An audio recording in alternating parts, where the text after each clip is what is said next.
No. No. No. We were promised an escape. Not to save you when we fled.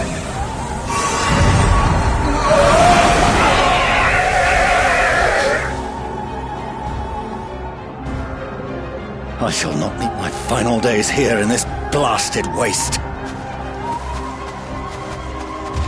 Calm yourselves! Your panic is our greatest enemy. Come, we must build a line of defense.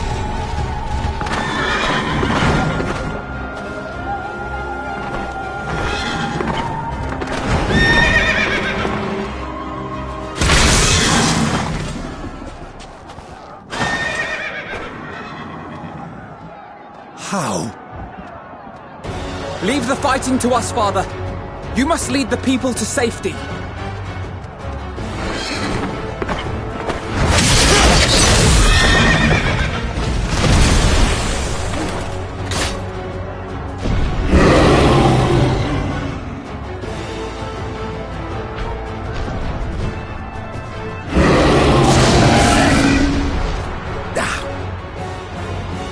I can handle this pair. You? Shall tend to the refugees.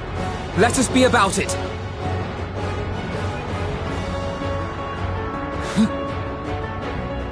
As you wish, my little lord.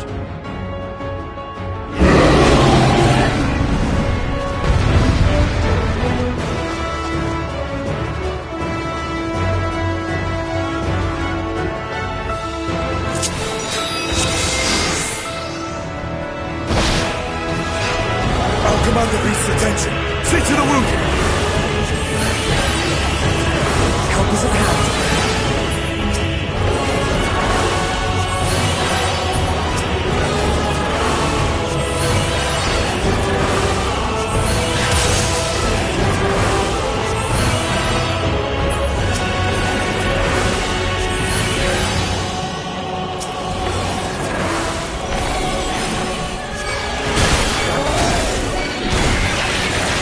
Leave it to me.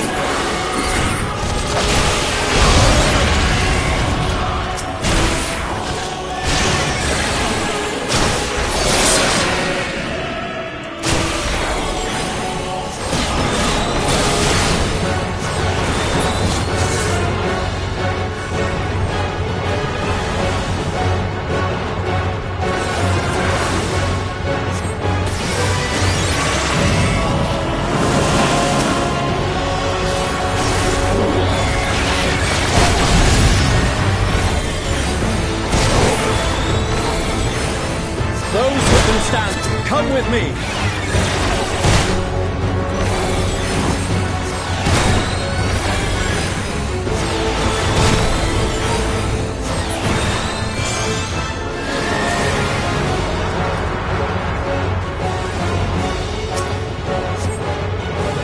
Easy now.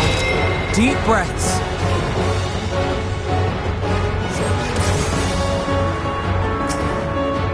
You're safe now.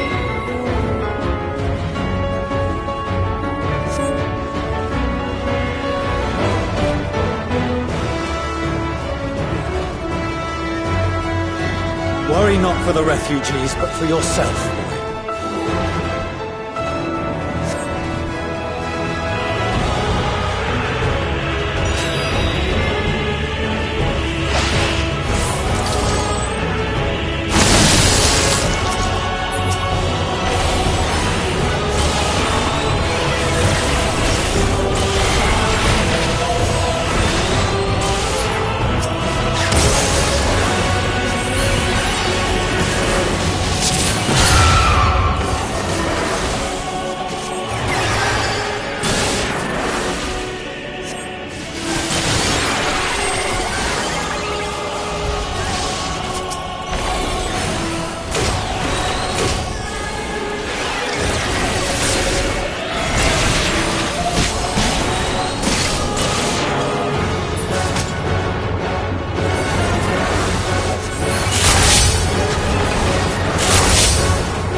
Someone, please! What?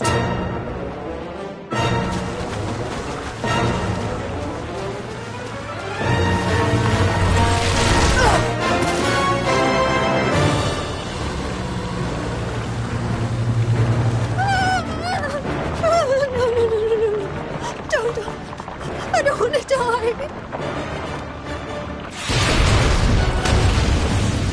Forward! Let not a single fiend escape!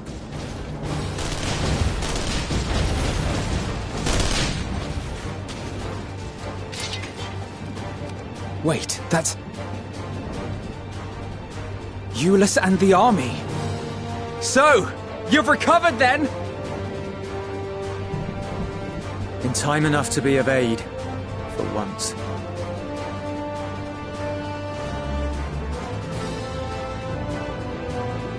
We can speak of it more later. For now, we must fight! To repay your salvation in kind, or with better! For Garlemald has her pride!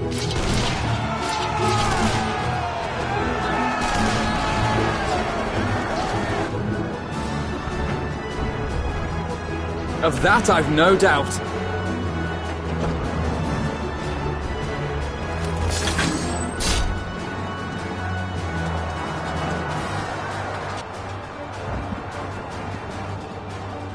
Good gods. Of all possible saviors, the Imperial Army. Oh!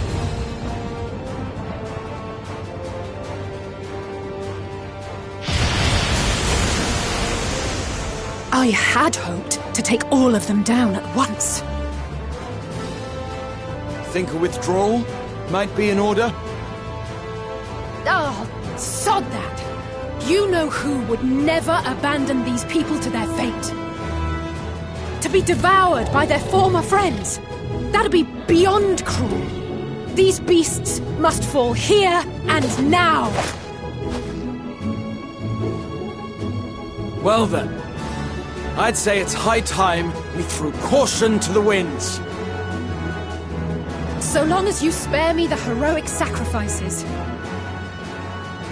Now, let's go!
I'm not done yet.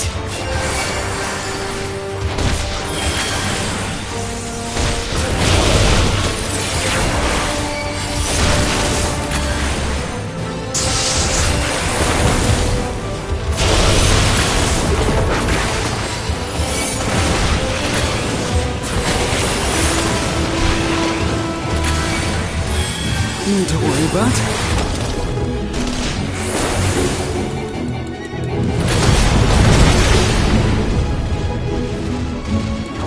The air crackles with energy. Find cover!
There's not the barest trace of ether.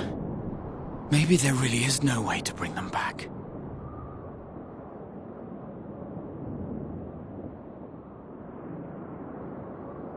Thank you for saving our lives once again. I remember you, from Purusha. You helped us there too, didn't you? Ah, you're from Palaka's stand. I'm glad you're still in one piece.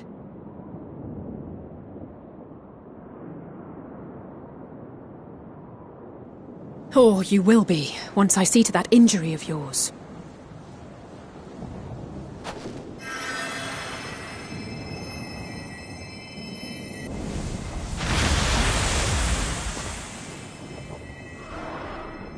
Look out!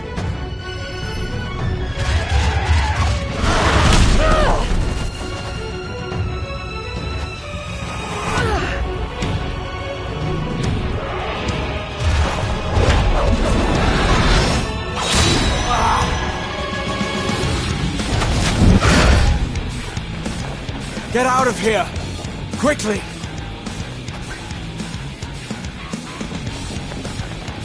I won't lose them. Not a one. This will be a brighter future. I won't let a madman's apocalypse ruin everything we've fought to achieve!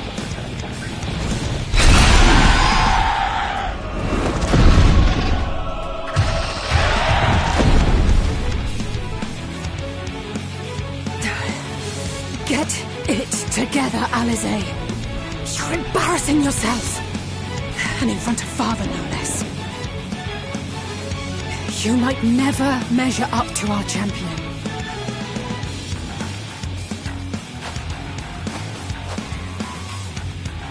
But we ask too much of her as it is. You mustn't let our sword in the darkness fight alone.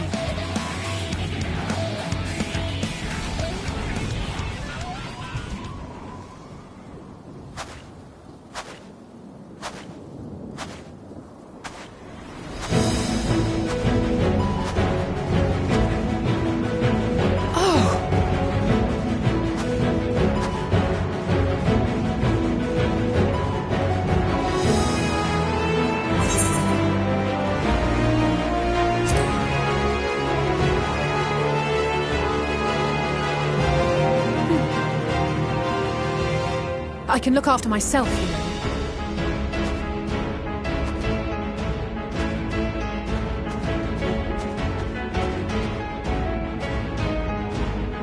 Everything's in order, I trust?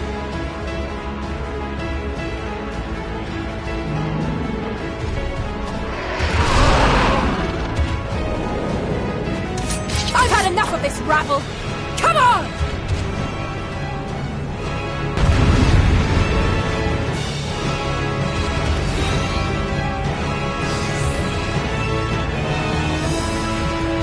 Oh, trio for the end.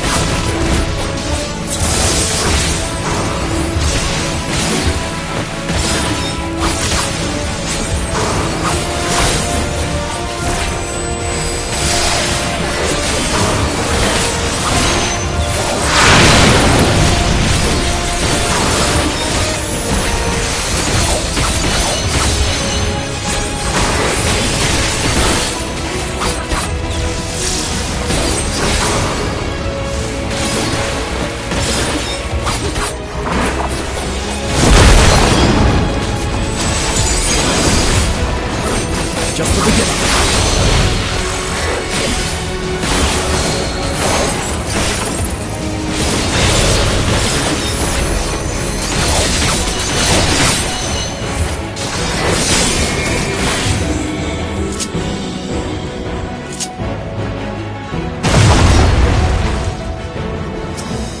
I had a feeling I'd find you. This should be the last of the worst trouble. With me!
You must board without delay. The ship will depart ere long.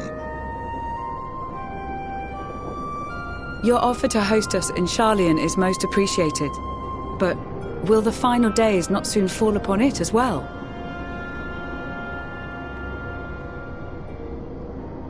Your hesitation is not unwarranted. The satrap entrusted me with your lives, yet I have failed your comrades. Nor are you wrong to fear that this corruption will continue to spread. I cannot promise you complete safety, even in my homeland.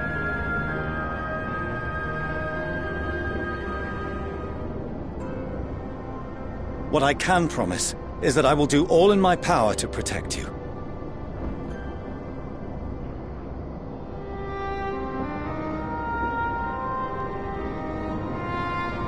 That power is not inconsiderable.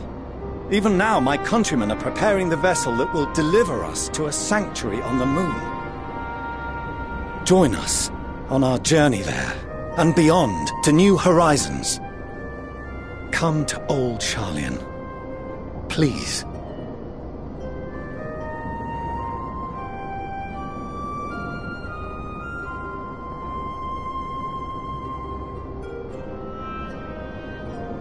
We would be fools to refuse such a generous offer made in earnest.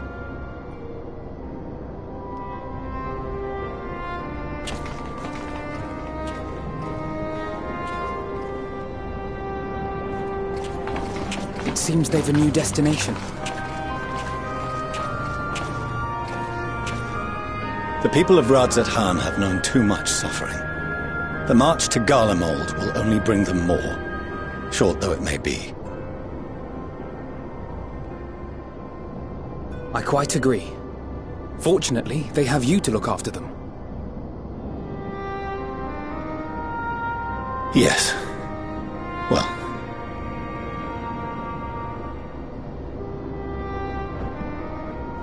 Behind you! Just there!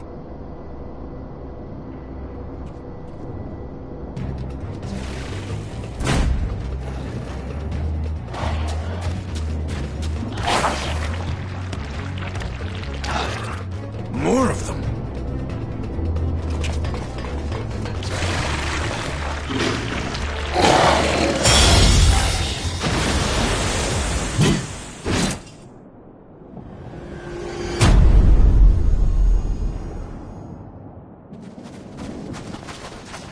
Xenos!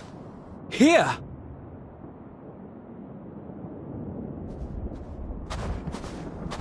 You'll be all right. Hurry to the airship.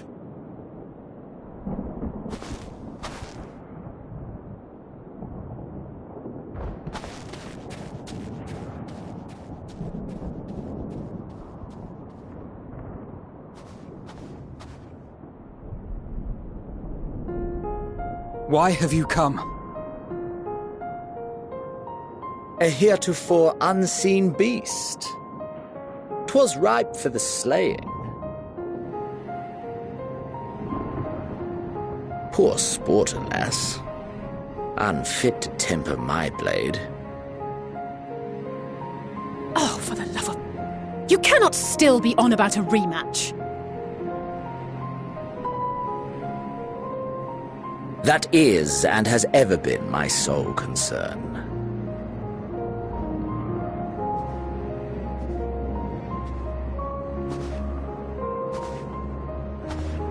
You, on the other hand, are fixated on a different quarry. Your passion pales before mine, yet neither hate nor despair seems sufficient to recapture your misdirected bloodlust.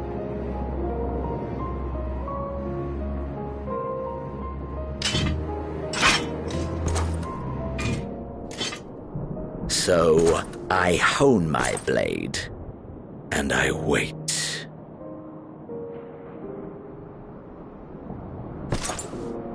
That's it.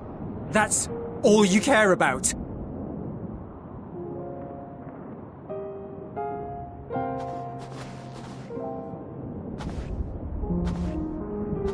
Garlemald is in ruins. Our homeland, the nation you rule, is as good as gone. along with so many of its people. Not just soldiers like us, not only those who fought and killed for power and duty. Innocent civilians.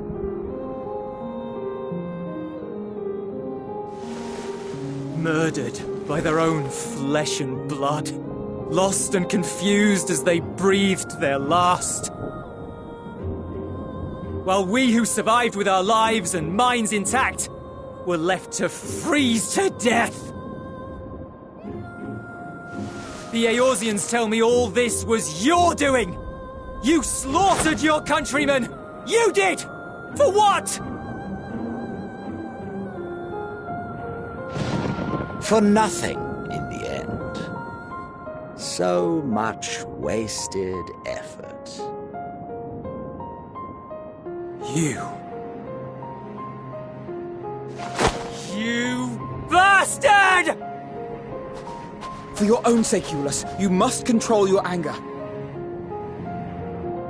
It will serve no one should it consume you and see you transformed.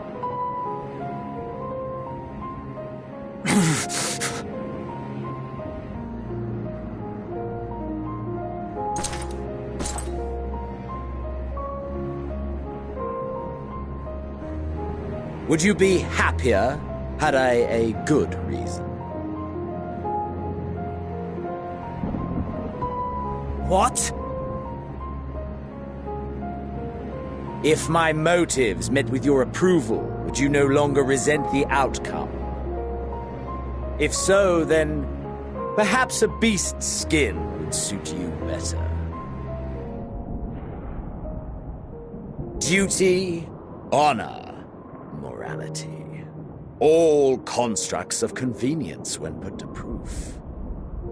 Surely the war taught you how easily power becomes the tool of the self-righteous. How the people's justice was merely a means to their ends?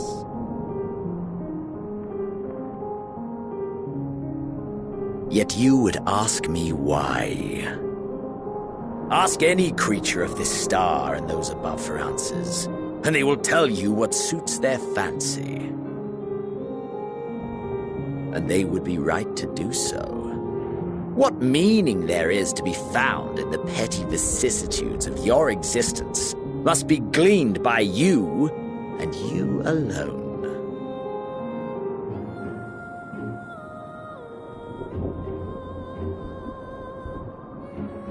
Should you seek it in battle in the fruitless pursuit of my demise, then come.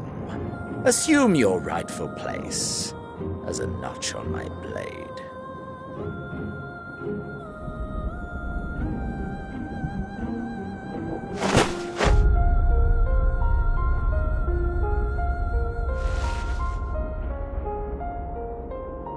You are a blight on the Garlean race, and there would be no more satisfying way to expunge it than by beating you to death.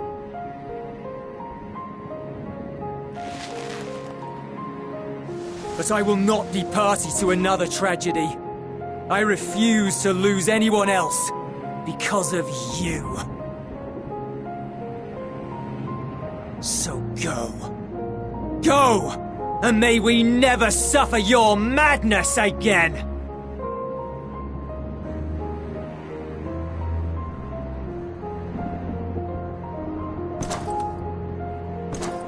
Xenos!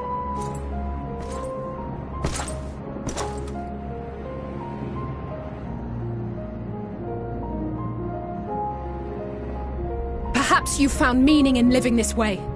I cannot deny you found strength. Yet if you only pursue your hedonistic pleasures and pay no heed to the plight of others, then no one will give you the time of day. You will never get what you want, not even the battle you pine for so dearly. You'll be alone for an eternity, and you'll deserve every agonizing second of it.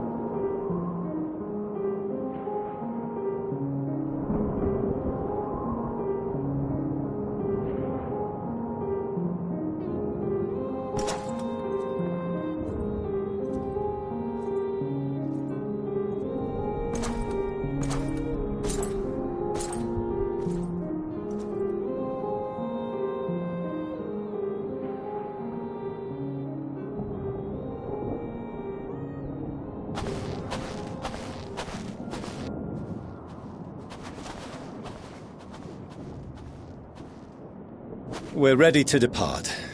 The refugee ships will be leaving shortly, but I've asked mine to remain for the time being. There's room enough for you to join me on it, if you wish.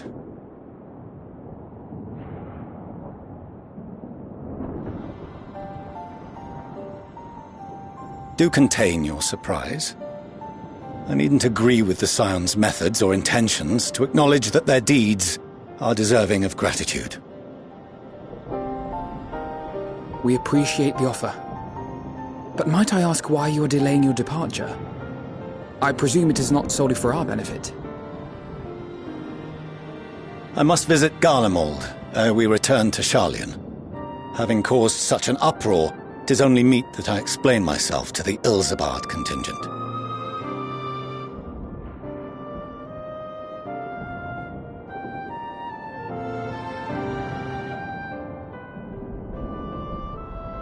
Allow us to accompany you then. We should be glad to facilitate, given our familiarity with all concerned. If you would like to join as well, Eulus, we can speak of recent events on the way.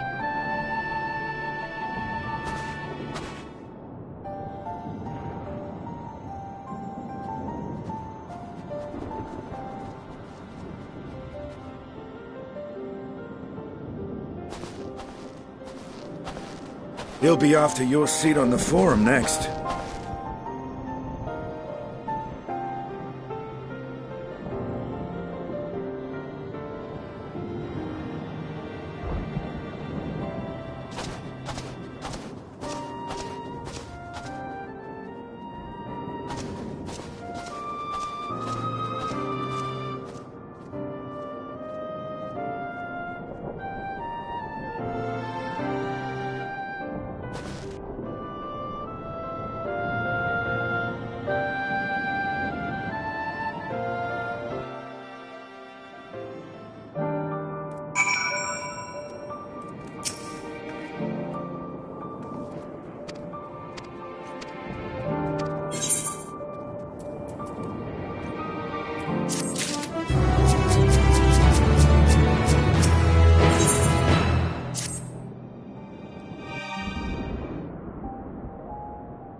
No major injuries then. Good. I briefed the recovered soldiers and sent them on their way as quickly as I could, but nevertheless feared they would not make it in time.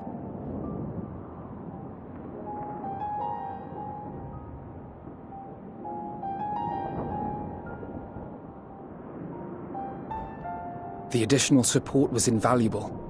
Your men saved more than a few lives.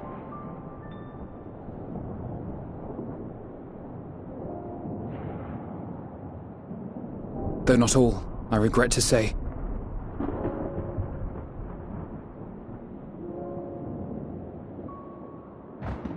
I take it that I'm addressing Lucia Junius.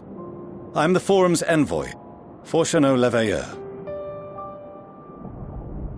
And you are owed an explanation for these most dire developments.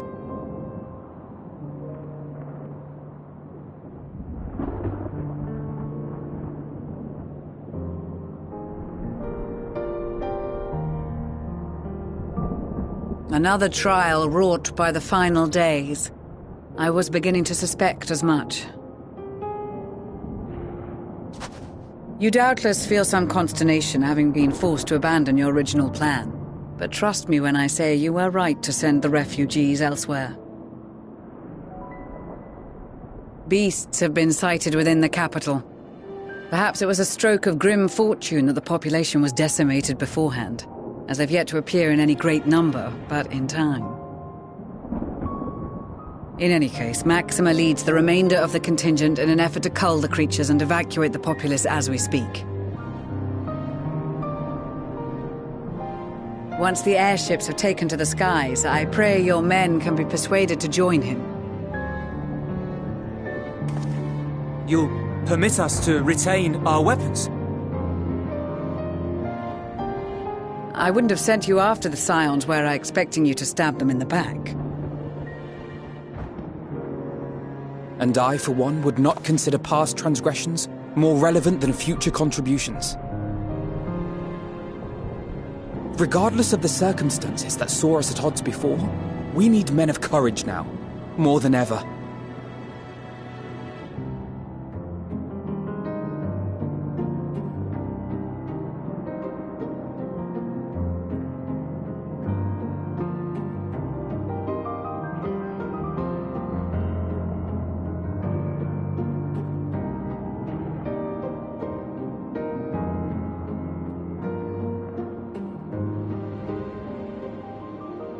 We swore to defend Garlemald, and so we shall.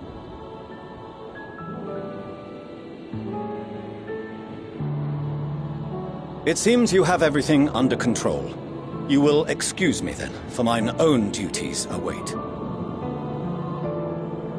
A moment, Master Fortuneau.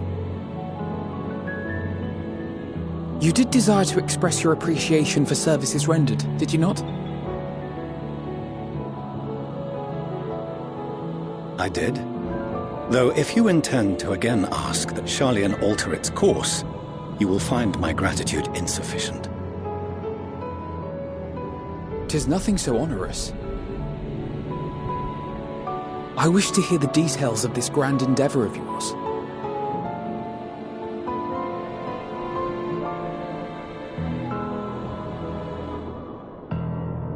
Do you swear to listen and to learn, and not to embark upon some scheme to impede us?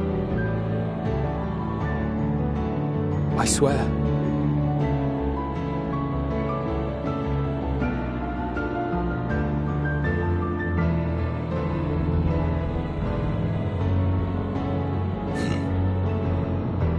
Any other I would doubt, but you I trust to keep your word. For not once have you broken it. Very well. I will request that the Forum make you privy to our plans. You may await our summons at the Baldessian Annex, assuming the decision is in your favor. Does that suffice? It does. You have my thanks. Excellent. You can regale us with tales of your most recent sojourn to the First while we wait.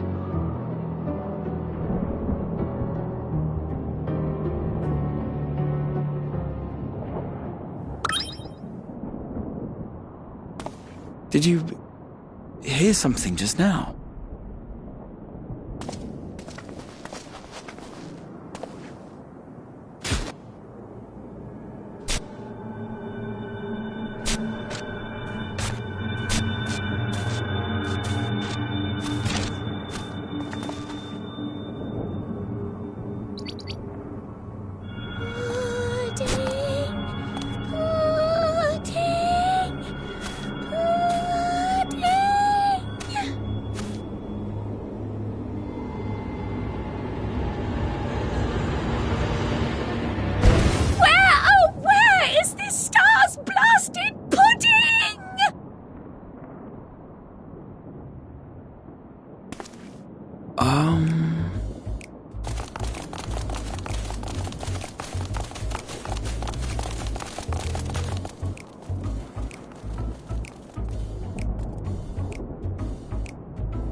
Dawn may banish even the darkest night, and to this bitter clime bring warmth and comfort.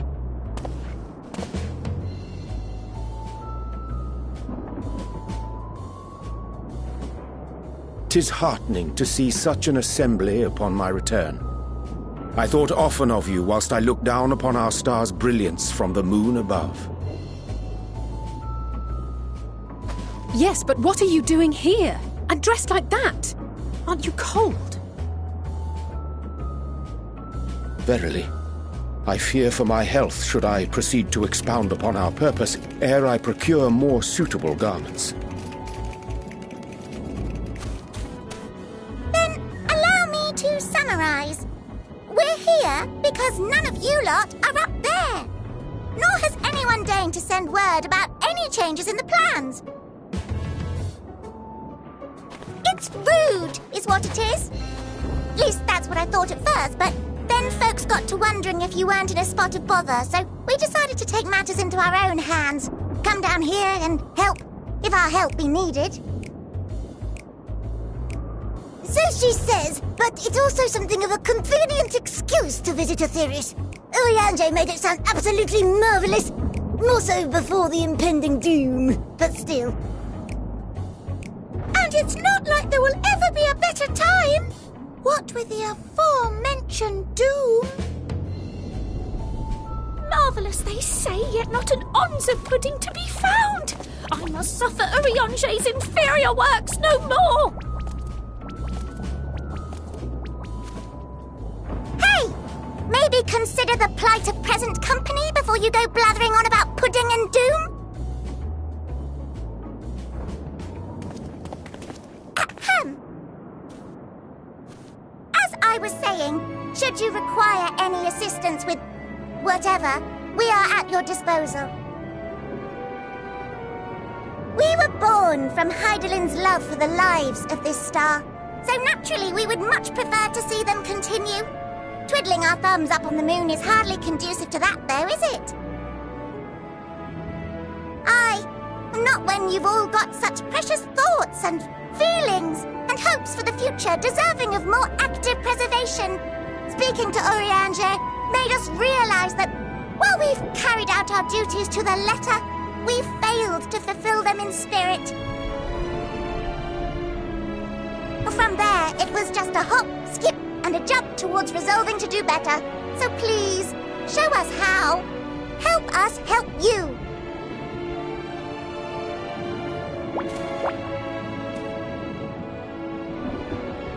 Forgive me, but are they... Thy distant collaborators, indeed. Hail, fellow, well met. You'd be a member of the Forum, would you? It's an honor and a pleasure to meet you at last. I'm Livingway, Hydaelyn's right paw. That last bit is very important. As am I, if I may humbly say so myself. I bid you welcome to our star, Livingway. On behalf of the Forum, I thank you for traveling such a distance to meet us. As you have surmised, preparations for the Exodus have not proceeded as smoothly as we had hoped. I should be happy to personally escort you to our headquarters in Sharlayan, where you may advise us as you deem fit.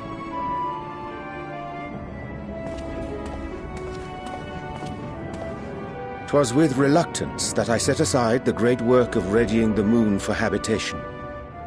Be assured that I did so only after the Loperids made plain their earnest desire to come hither, and I myself felt a growing certainty that their contributions here would prove invaluable. 'Tis trite, perhaps, but I followed my heart.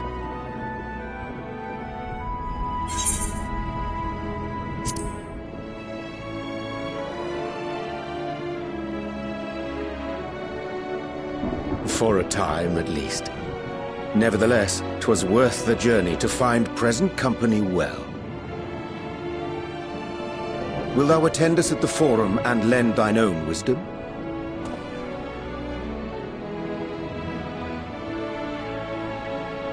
If that's all quite settled, can we start moving before Urianger catches his death? Even I'm freezing out here. Oh, I dare say you'll warm up quickly once you're aboard the airship. Sat shoulder to shoulder with our fur-covered friends.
There is a matter I wish to raise with you before we enter. We are here to listen and to learn. But if the Forum's plans are more or less what I expect, then I should like to make a proposal that will serve our ends. By your leave, of course.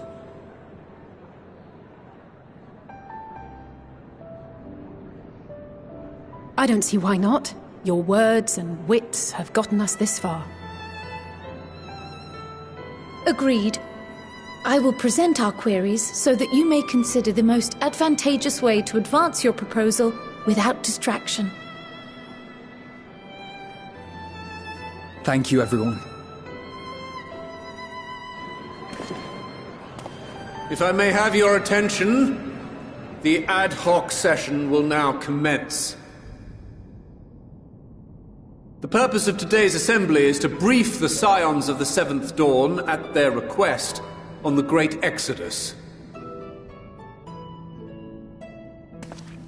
You may enter.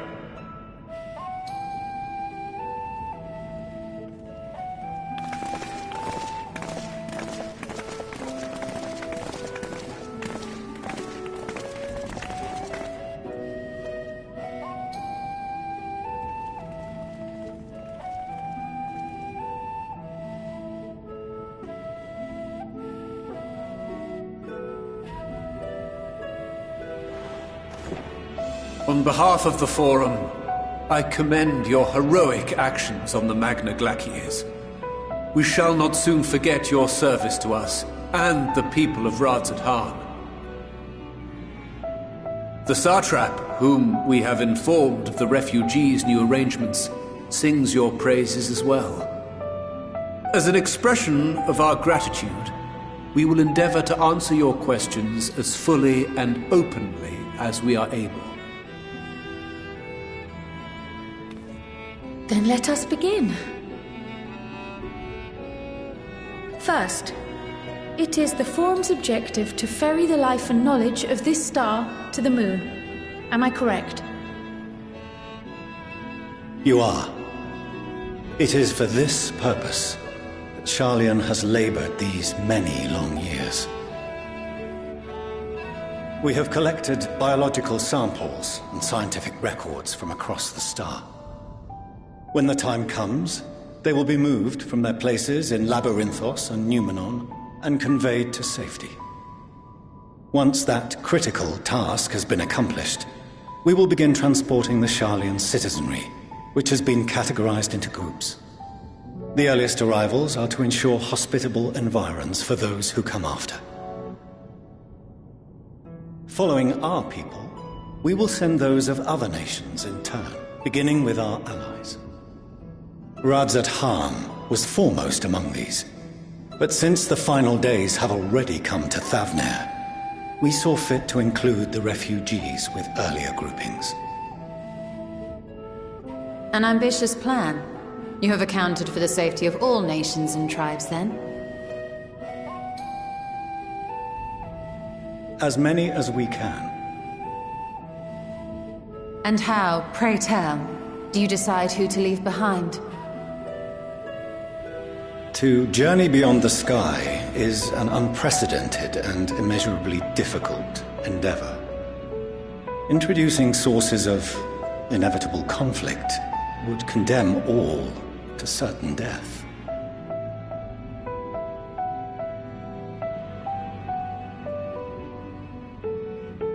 Questions as to the validity of that approach aside, are your plans proceeding apace? We're under the impression that your primary means of celestial transportation is incomplete.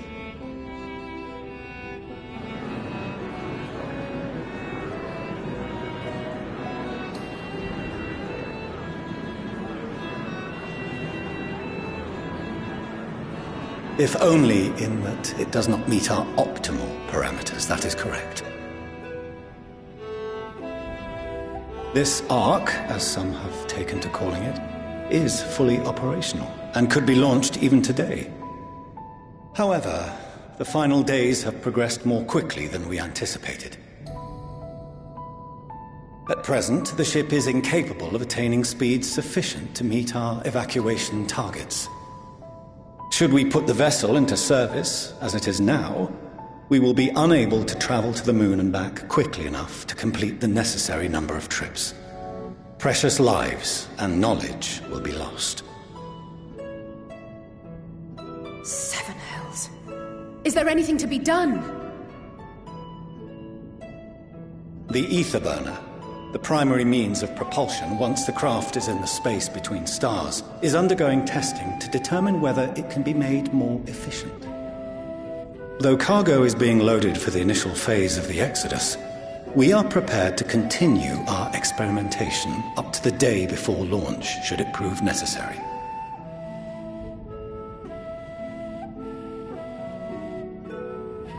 What if the Scions were to solve your problem?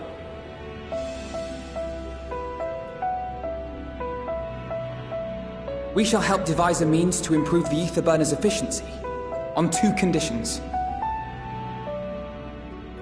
If we succeed, you must allow us to meet with Hydaelyn.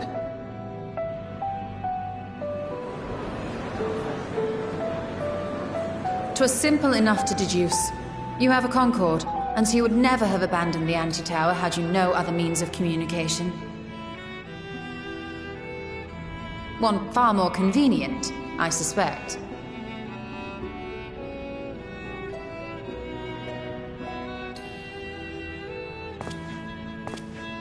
The second condition, also to be met upon our success, is that we be permitted to propose another use for your Ark.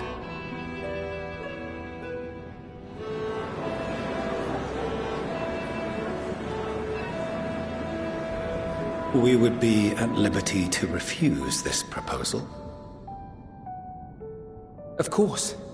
If we cannot prove its merit to the 99 here, who are we to stake on it the lives of all peoples of this star?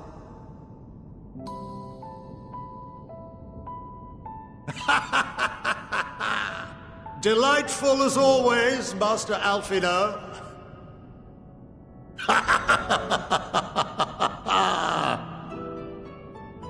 Oh, we couldn't have asked for a finer plan. Allow us to solve this complex engineering problem of which we were entirely unaware until moments ago. What could possibly go wrong? The satire writes itself.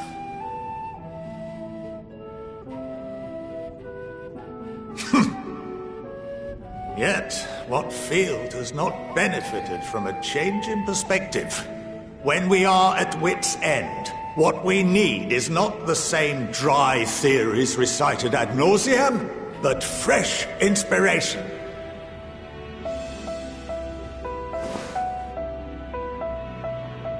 I, for one, have faith in my erstwhile students to provide it, and I find their terms to be perfectly acceptable.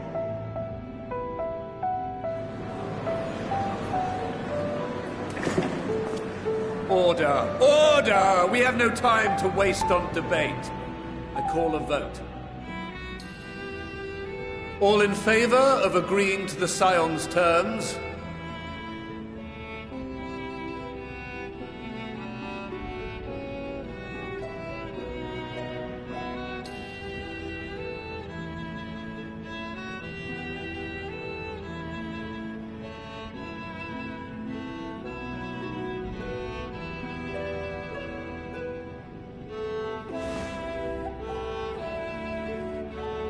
"71 in favor, 28 against.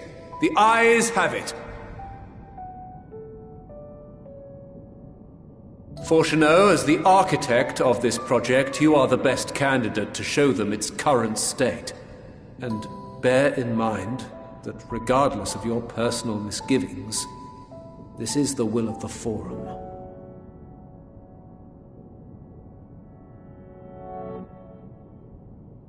Very well.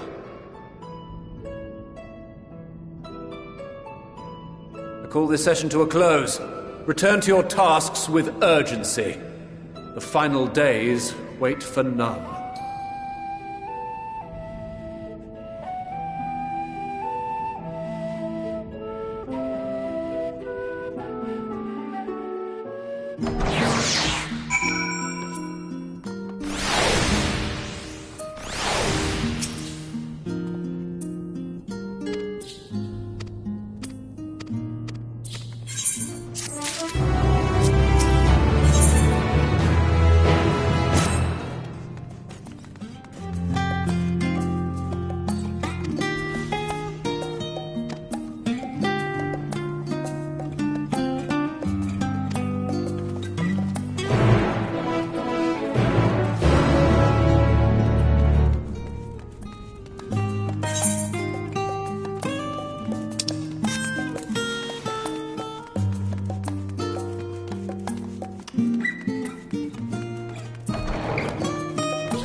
Could swap them out.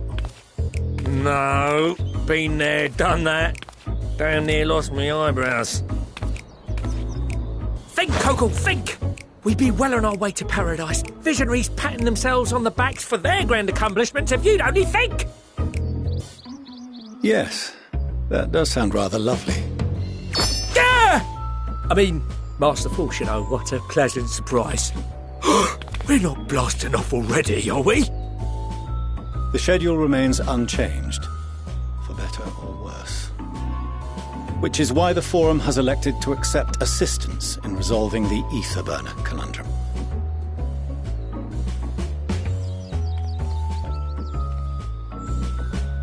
Huh. Not seen you lot down here before. There are Archons among their number, but engineering is not their expertise. Nevertheless, the Forum concedes the slim possibility that they may have insights to offer. If not, you are at liberty to return them to the surface, by whatever means you see fit.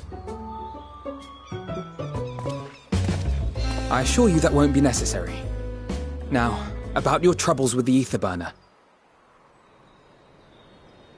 Aye, aye, I'll walk you through it. Suppose I could do with a change of pace.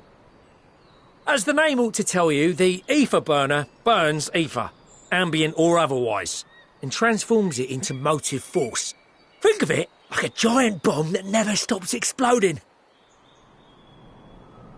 Even out in that black void where the ether's right sparse, it's strong enough to move our arc. And it probably won't kill you like an actual bomb.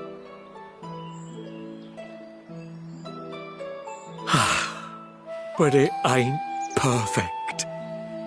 According to my calculations, to travel to the moon and back fast enough for the Forum's liking, the conversion rate needs to be 6% more efficient. A measly 6%, you say? But if I could have squeezed even another 0.6 out of it, don't you think I'd have built it that way in the first place? Hast thou consulted with the Loperites? Yes, they too are conducting their own research, for lack of a ready answer. The moon's propulsion systems are considerable, naturally, yet they are commensurately massive. It is no easy feat to convert their technology into an efficient means of propulsion for a teeny tiny toy boat, as they say, and as I most certainly do not. Yes, exactly! Damn it all, I asked for refined adamantite and they send me uppity rabbits with inscrutable, ancient, incompatible technology! You're trying to drive me mad! Do you speak of Allegan refined adamantite, perchance? You know of it? Only in the most general terms, I'm afraid. 'Twas an alloy of Allagan make, but the secrets of its production were closely guarded. As I recall, the record stated it was vital to Dalamud's construction and launch. Aye, that's the stuff. No material more conductive far as I know. Slotting some ends like blowing up a dam and watching the river of Aether come rushing through. Ain't a living soul that knows how to make it, though. We were fortunate enough to salvage some for the Aether burner, just a wee bit, mind, from a chunk of Dalamud that came hurtling into the Northern Empty during the calamity. With more, well, that extra 6% efficiency would be child's play. It's a crying shame that we've no other sources. Surely the many shards of Dalamud scattered throughout Eorzea would suffice. Why not get the refined adamantite from them? Oh, we tried, believe you me. But only a few specialised pieces would have had any in them to begin with.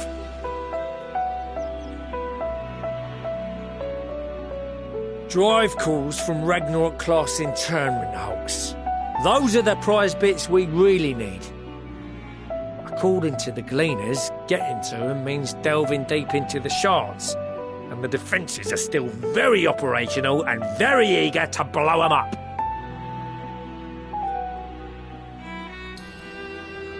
It's rough going in there, even for the cream.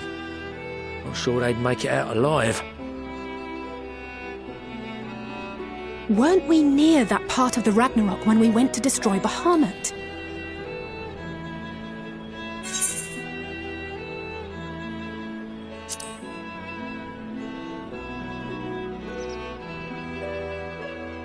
That may be for the best, though you doubtless find the task too dull for your liking.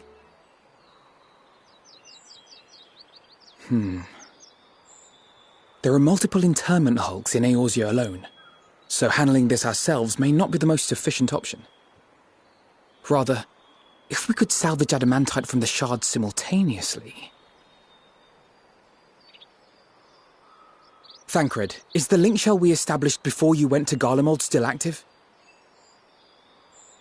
Of course. The floor is yours.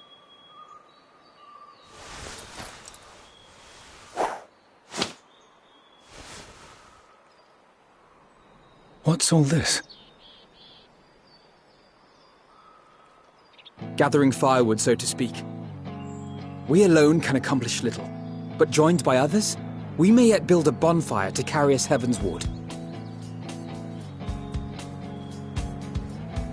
This is Alphino. The Scions have need of you.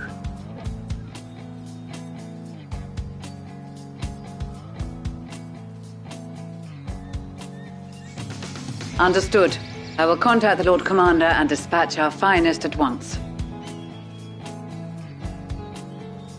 My sisters are somewhat preoccupied with the final days, so I will lead the 12-foot expedition myself. Are you aware of any other sources of refined adamantite?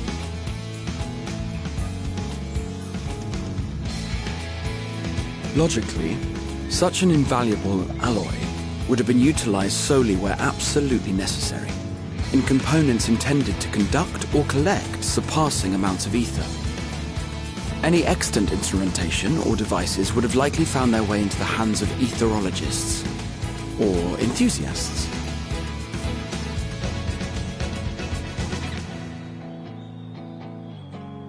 Magical artifacts of Allagan design?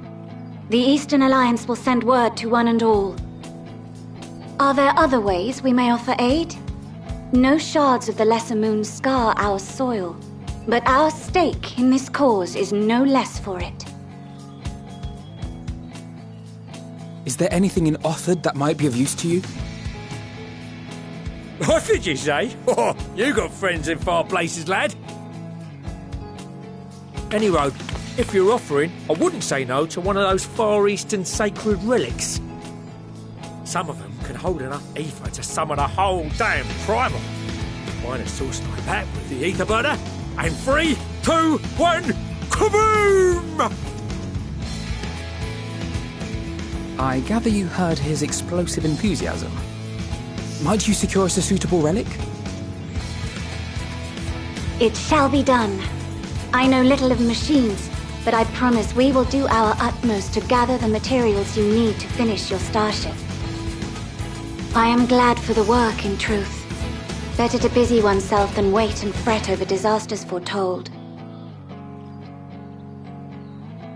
Then why are we all still standing about yapping? There's plunder for the taking, and I'm a born plunderer. I'll be an old Charlian before you know it. Start mixing the grog!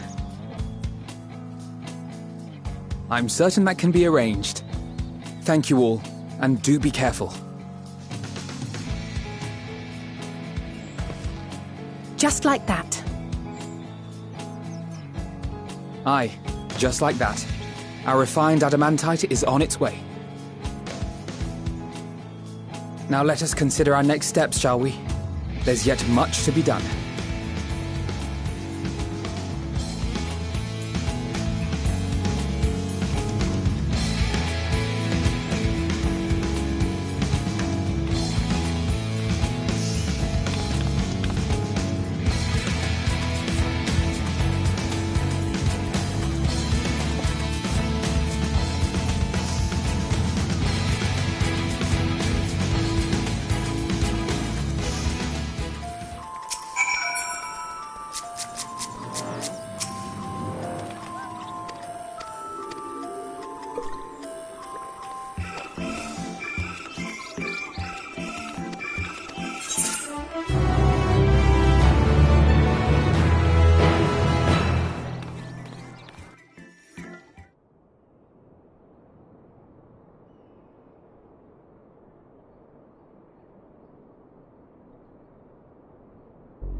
Our course of action is clear.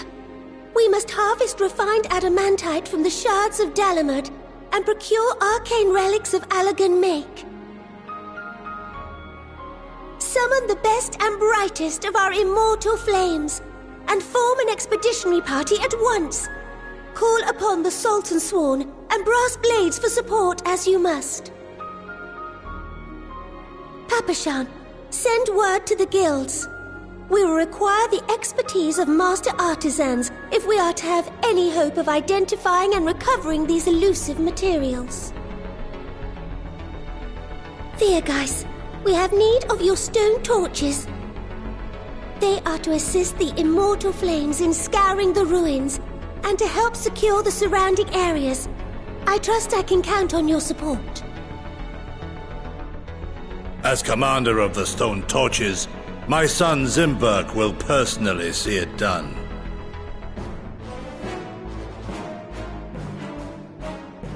Pippin, I would have you lead the raiding party.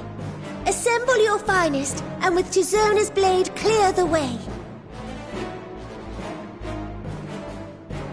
Lord Lolorito, I pray you take charge of the search for Allagan relics. Surely you know of some being traded on open or clandestine markets, or sleeping in collectors' vaults. Of course, I ask not that you do this out of the kindness of your heart. By all means, profit on the transactions. I wish you the joy of it. The final days descend upon our world. If circumstances are truly as dire as they say, Uldar's best efforts may be for naught. And yet, when we Eorzeans rose from the ashes to rebuild our broken realm, did we not learn one simple truth?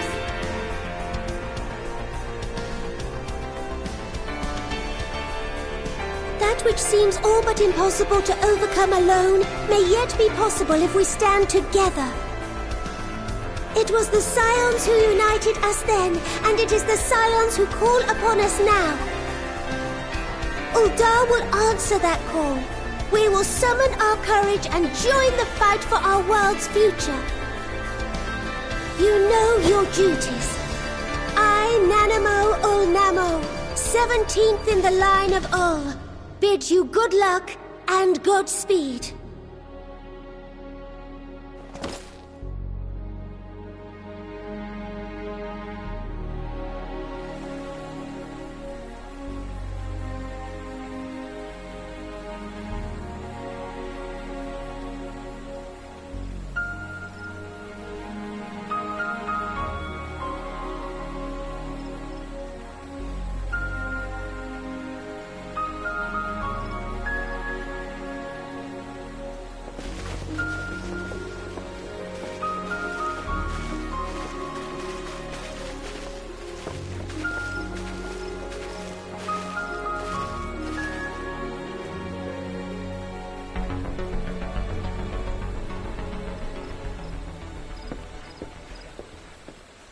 We fielded a goodly number, but our ranks are heavy with healers, and an abundance of restorative magics will be of little help in destroying Dalamud's defences.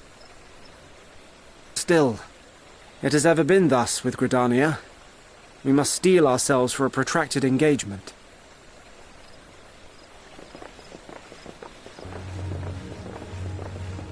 In that case, might I suggest taking us along?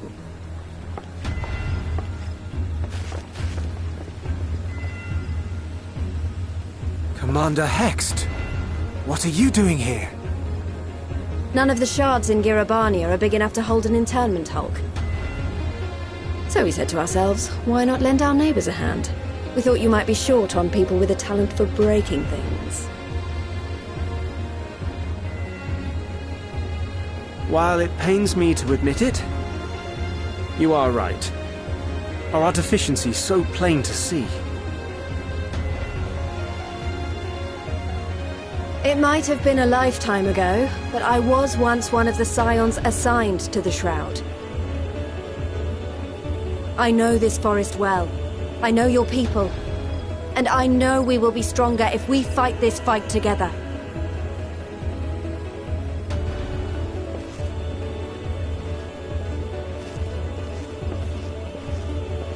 Then I will impose upon you with a clear conscience.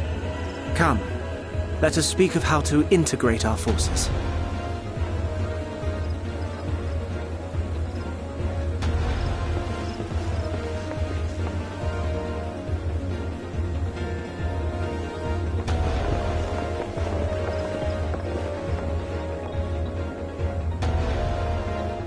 I won't let it all be for nothing.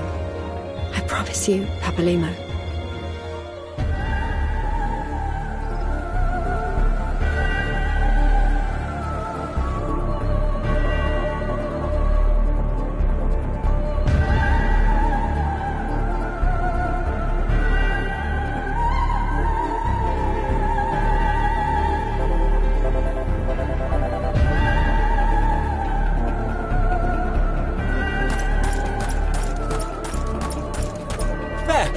There you are! We've no time to waste, brother. Everyone has already...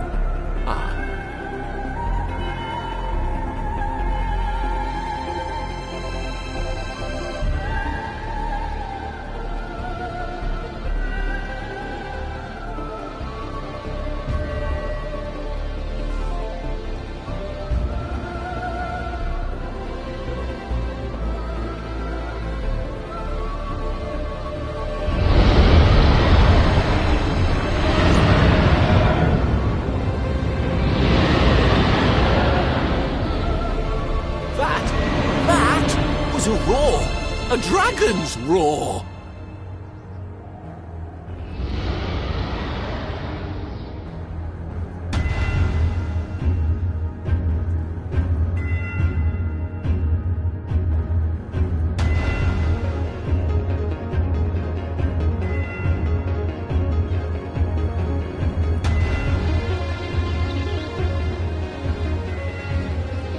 And so, in summation, the Eastern Alliance, as well as the Honourable Lord Lolorito himself, reached out to me for assistance in procuring these treasures of the divine, and I, in turn, do beseech the Confederacy for aid.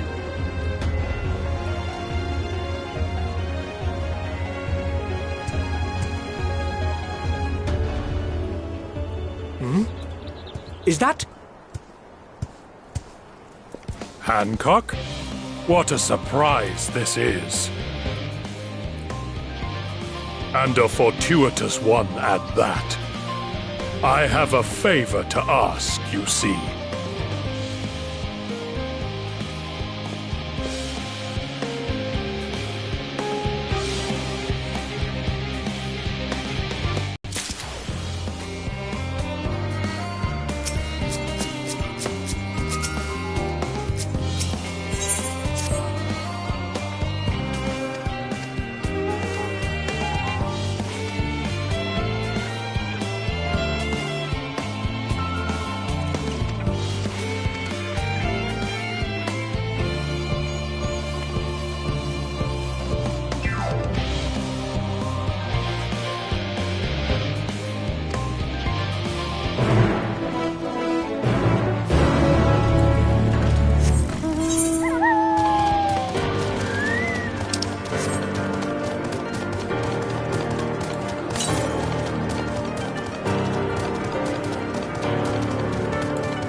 much in, well, in forever.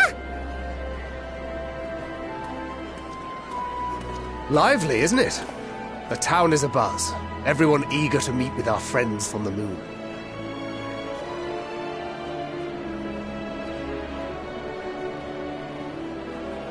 Twould behoove you to consult with Sleeping Way. As our moon's pilot, his advice should be most pertinent. I'm impressed. Truth be told, I struggle to tell one from another. No offense intended, of course. None taken. After you and your friends left Mare Elementorum, we spent no small amount of time with your Urianger. Oh, the conversations we had. He told us all about Atheris, answered our every question, no matter how trifling or trivial. Look! Every page filled to the margins with knowledge.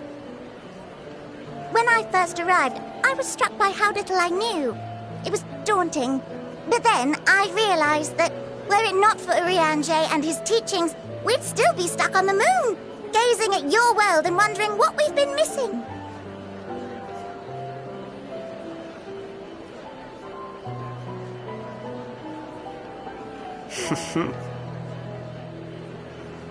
What would they think if they could see Urianger now? I dare say they'd be more than a bit surprised. And impressed, no doubt. Master Louisoix, Minfilia, Papalimo, and not to forget...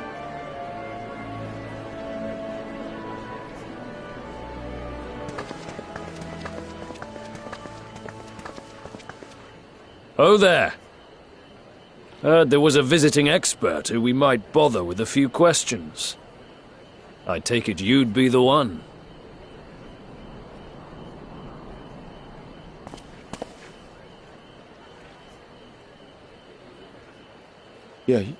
Yes, I am.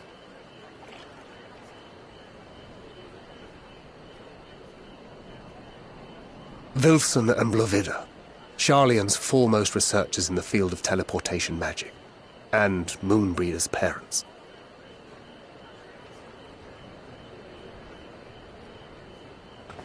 It hath been some time. 'Tis good to see you in good health. Likewise, old friend. Blovida and I were most honored to answer the call. Never expected this reunion, though, did we, dear?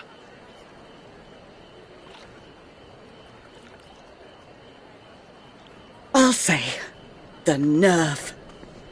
Sending that letter, then running off to the gods know where.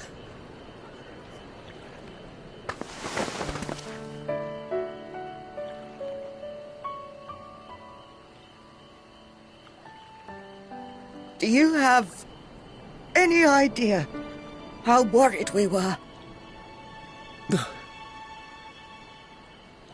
I'm sorry. 'Twas remiss of me not to deliver the news in person. No, more than that. 'Twas I who... Our daughter was disillusioned after Master Louisoix left her behind. The day the Scions called upon her was the happiest I'd seen her in years. She made her every choice of her own free will.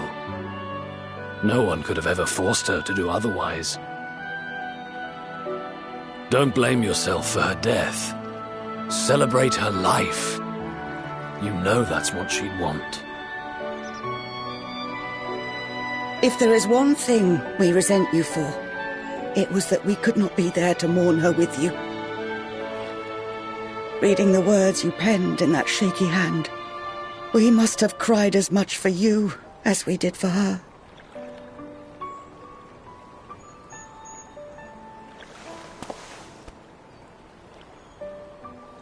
I'm sorry. I truly, truly am. I knew not what to say.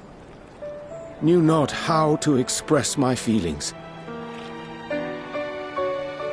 The poems and platitudes of wiser men musings on sadness and loss, studied and memorized, and meaningless in the moment. Silly boy. We are all powerless before such grief. Even now, try as I might, the words escape me. But in our hearts, we know, we always know.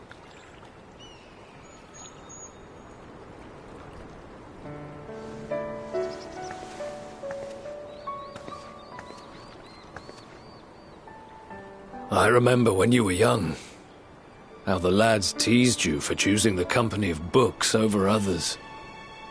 Our moon didn't take kindly to that. Be nice to Urianger, she'd shout, and give them a walloping, no matter how many times we scolded her. So we offered a suggestion. Rather than starting fights, why don't you be the bridge between Urianger and the others? She had to mull it over for a while, arms crossed, brow furrowed in intense thought.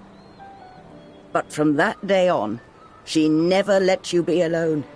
She'd drag you outside to play, pepper you with endless questions, read the same books you read, all to try and understand you that much better. I'm sure it was annoying and exhausting at the time, but she only ever had the best of intentions.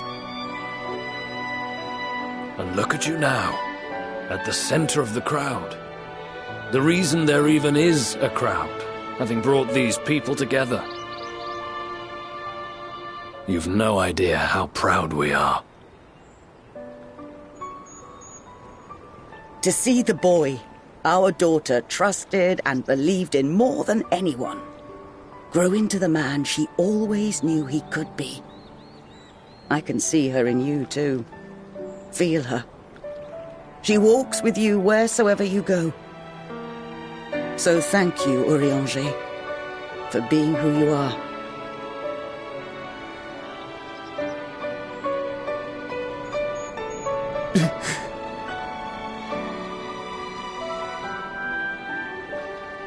I think I can feel her too.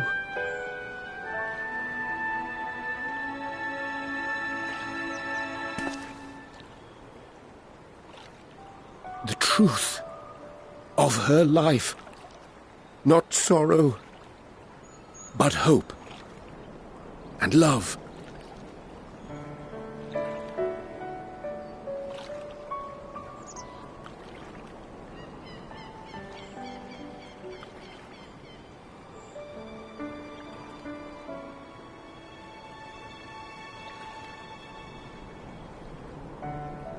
This moon breeder. She was important to him, wasn't she? You could ask the man himself. Oh, no. But watching this exchange reminds me how much I've yet to learn about your world. And its people. You can live here your entire life and hardly learn a thing. And that's why it's too soon for this to end.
All set, I take it? We finished what we could. Delivered supplies, tracked down escaped animals. Trivial tasks as they may be.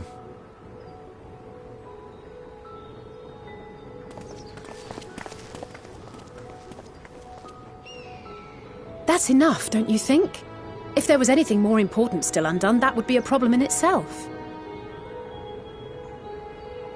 The vessel is essentially ready for departure. All that remains is to load the final batch of supplies and see everyone on board. Once we've readied the ether burner, that is. Ah, had a feeling we might find you all here. Our consultations with the Loporrits, too, have run their course. Pleased I am to say that our researchers' concerns have for the most part been allayed, though some insist on making adjustments to the very end. For their part, Livingway and her peers have graciously offered to stay and keep the people company, lest any lingering queries go unanswered. All that remains is to wait for the refined adamantite. Alphino, are you there? It's me, Cryle. Your special delivery has arrived. Round up everyone and come to the harbour at once.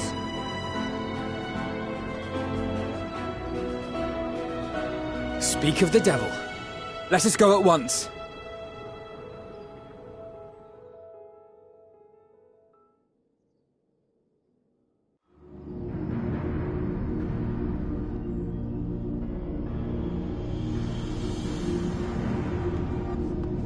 Forgive the intrusion, Master Fortuner.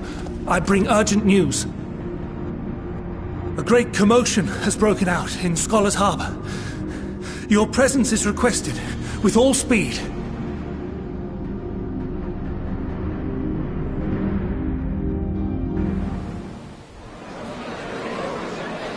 Now, where might this delivery be?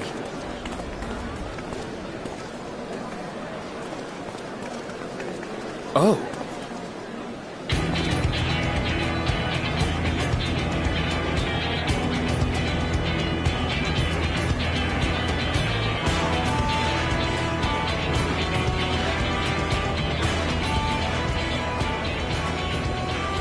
I'm sure it's very important, but we cannot accept these without the proper permits. By the 12! Surely, these can't all be...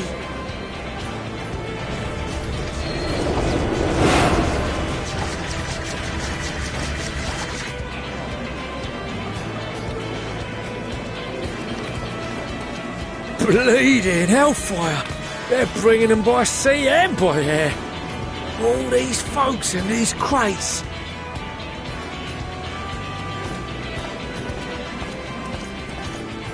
And more on the way.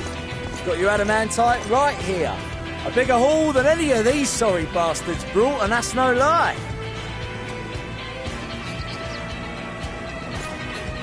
Yes, because you were charged with seeing the shipments from Gridania and Uldar here, along with your own. Give credit where credit is due. Sounds like the sorry whinging of a sore loser. An hypocrite to boot. Ain't no way a scrawny whelp like you took a dozen steps inside a Dalamant shard. I'll have you know I went all the way to the entrance. Furthermore, 'twas my contacts that enabled us to enlist the cooperation of the Sky Pirates. Left you outside so you wouldn't get anyone killed, did they? Well then, credit where credit's due, you did a right fine job sitting on your ass. Take that back. Make me. I will not stoop to your level.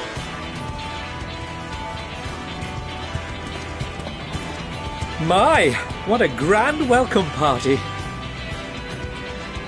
Hancock and Saraban. We come bearing relics both sacred and Allagan, as well as a few other gifts that may be of help, to be presented with best wishes from the Eastern Alliance.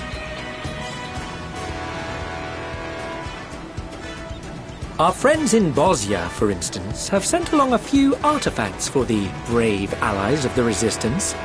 That's you. And we brought a number of items from Eureka as well, courtesy of one Ejika Sunjika.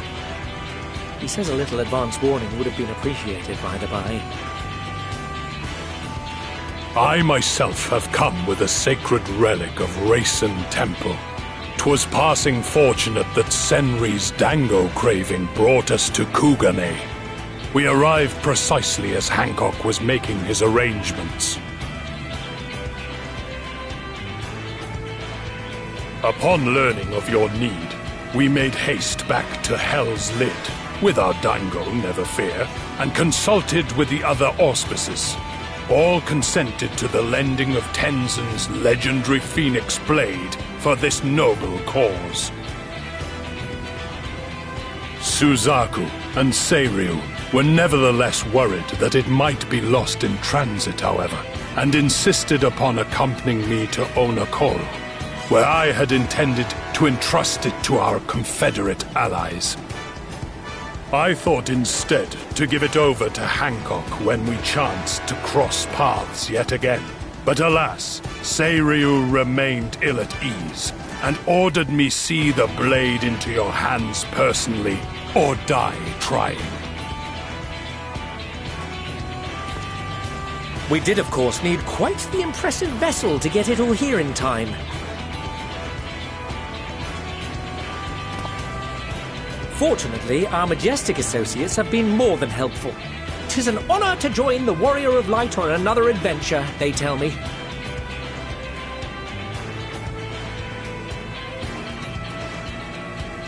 That is all wonderful to hear, but what of the extraordinary cost?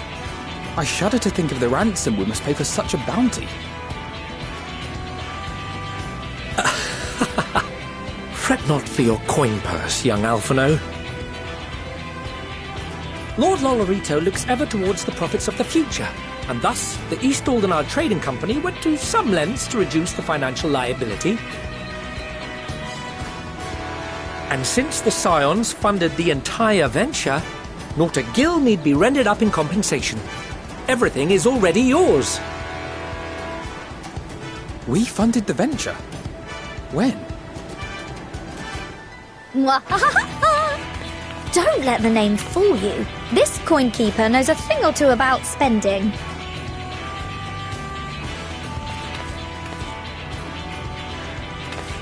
When it comes to capital investiture, a sprinkling of gil here and there will not do.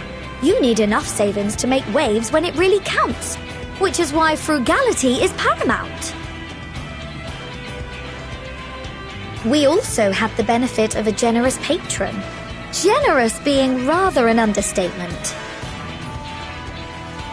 She has supported us from the shadows since the very founding of the Scions. We even had coffers to fill. Mother! Amelians. I remain, of course, an entirely neutral party. I simply thought our family's coffers were needlessly full. We can hardly take them with us on your teeny-tiny toy boat, now can we? And 'twould be a shame to leave all that hard-earned wealth unspent.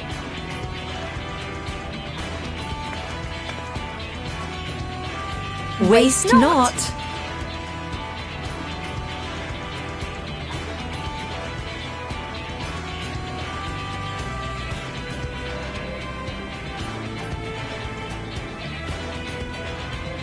However did you manage so much in so short a time, though? We expected word to reach only a fraction of our allies. Did I not tell you I have my ways? Erenville, you were involved too.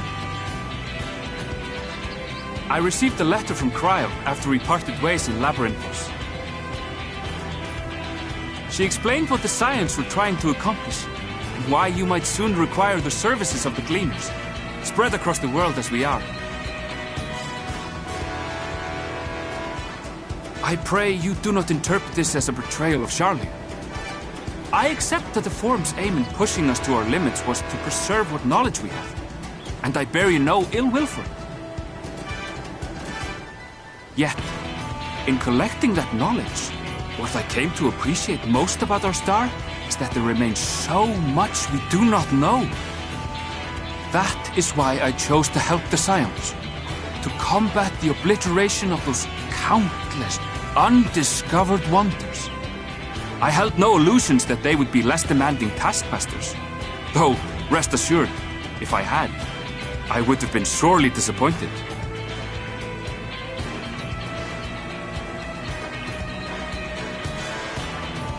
To make a long story short, the whole of the guild ship cooperated to ensure your call was heard far and wide.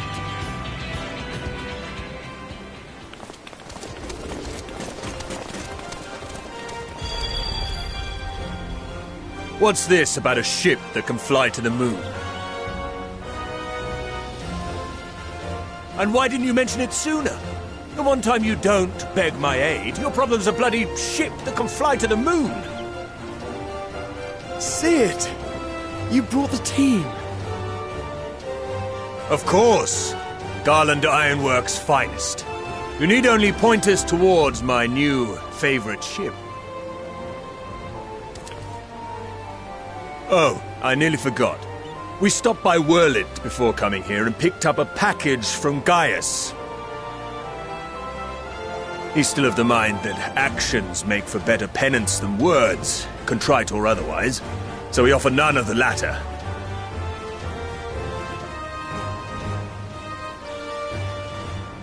What he sent is an Allagan relic Valens used in his weapons experiments.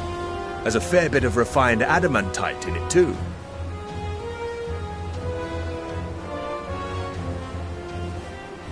As you like us not suspect, we've also brought adamantite for Mordona's Dalamud shard.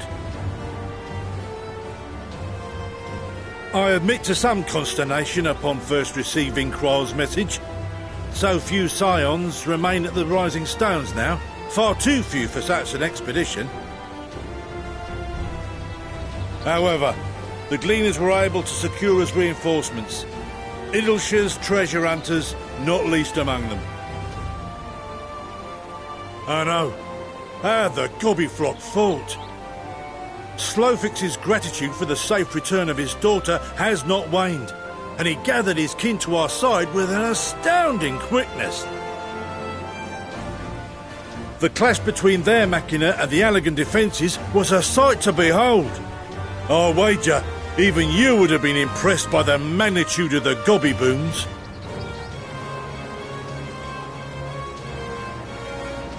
Fascinating as all this is, I fail to see how it explains your presence here.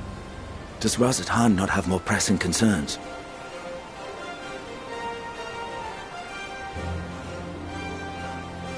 We do. Yet averting the final days would be the most expedient solution. That, and I am indebted to you.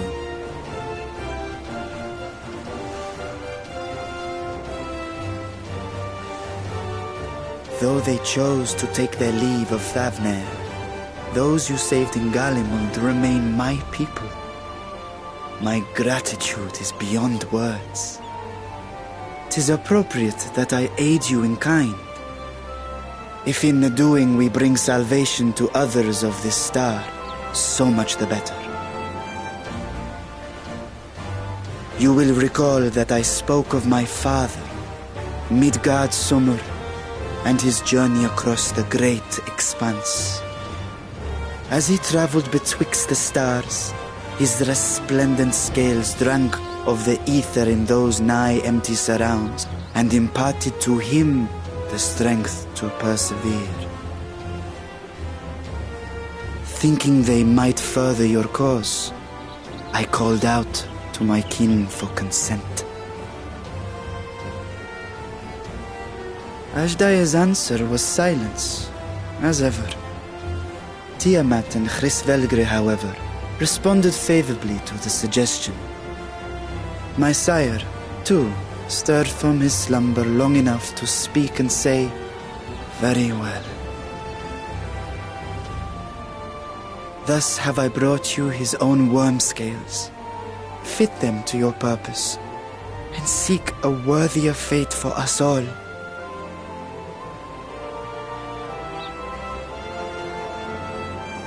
You'd be hard-pressed to find someone else so familiar with the unique properties of dragon scales. So I invited myself along.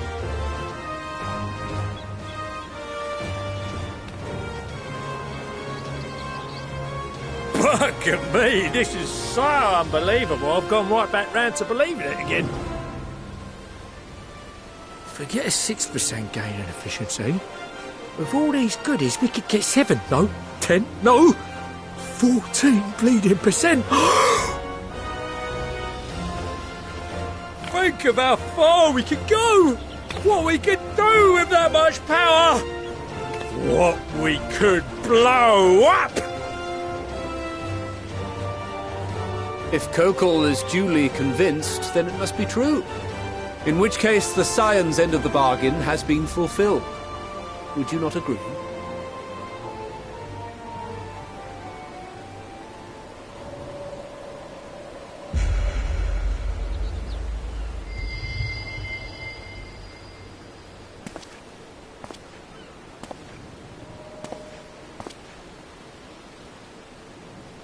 Yes, Father?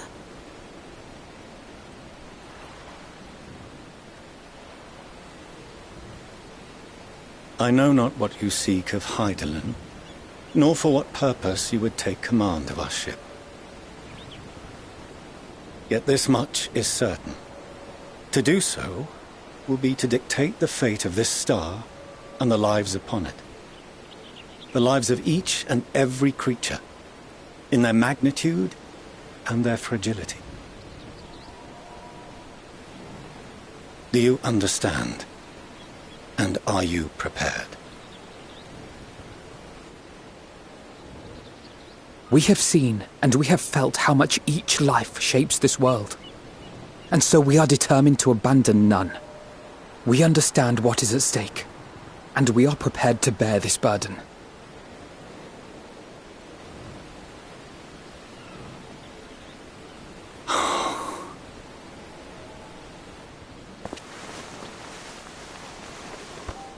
Then I will bear it with you. I beg you, share your struggles with me. As family.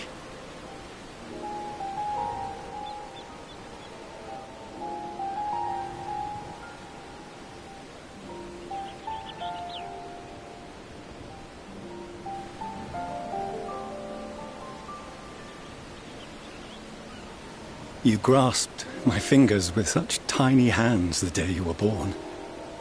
I thought my heart might burst. 'Twas love and happiness beyond expression. Overwhelming, and a conviction so powerful that I trembled with something close to rage. I had heard the final days foretold. I swore to myself then and there that I would not let them steal your futures.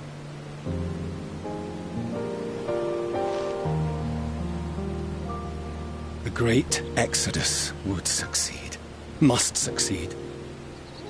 No sacrifice or sin was worse than the alternative.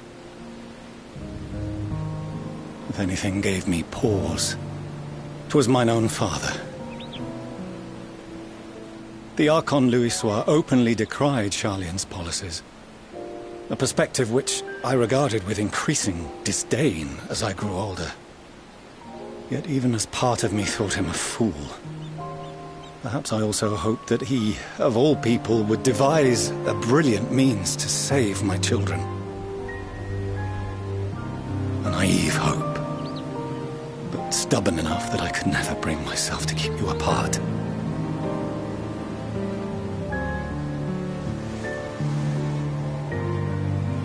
No, that was his doing, when he perished at Cartano. As we pulled that twisted slab of Dalamud from the sea, I remembered the warmth of your newborn touch. Chastened, I vowed never again to suffer any interference in my mission to protect you. No matter that you yourselves wished otherwise. Detest me, fight me tooth and nail. I would suffer it, and more, and be satisfied so long as I could force you onto the ship.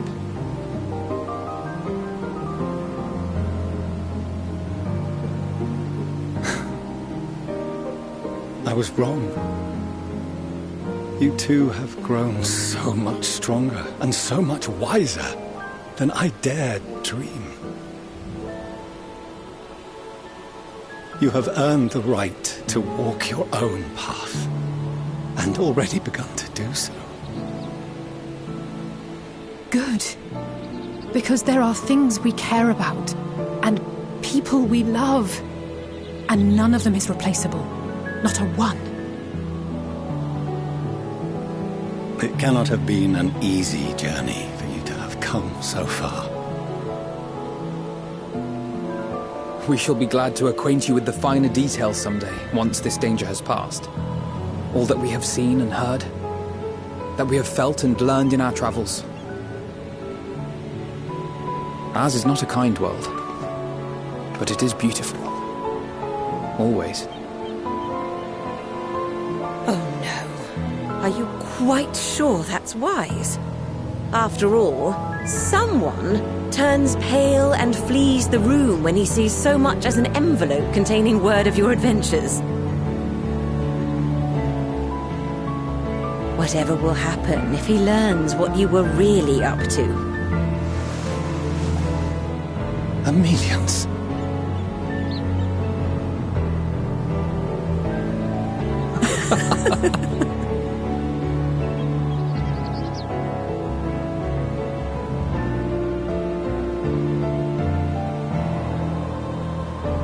Though I have wronged my children most gravely, I owe you an apology as well. I assumed that it was the Scion's influence that made them so keen to charge headlong into danger.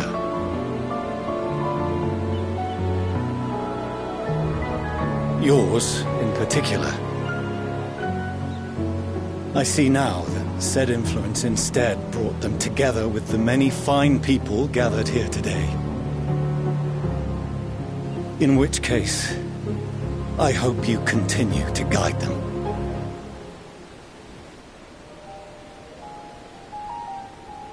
If we've finished loitering about the harbour, might I suggest we put our plans into motion? People are beginning to look confused. Perhaps you can spare a few words ere they resume the tedious lugging of cargo. You've no small number of friends and admirers here after all.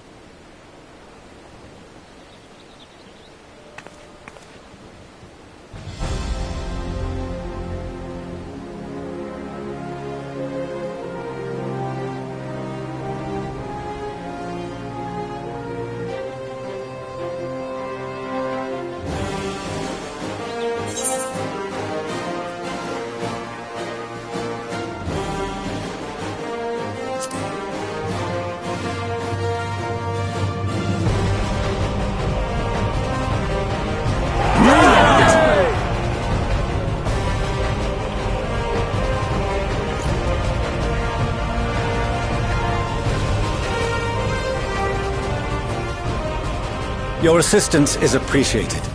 Now, in an orderly fashion, if you please.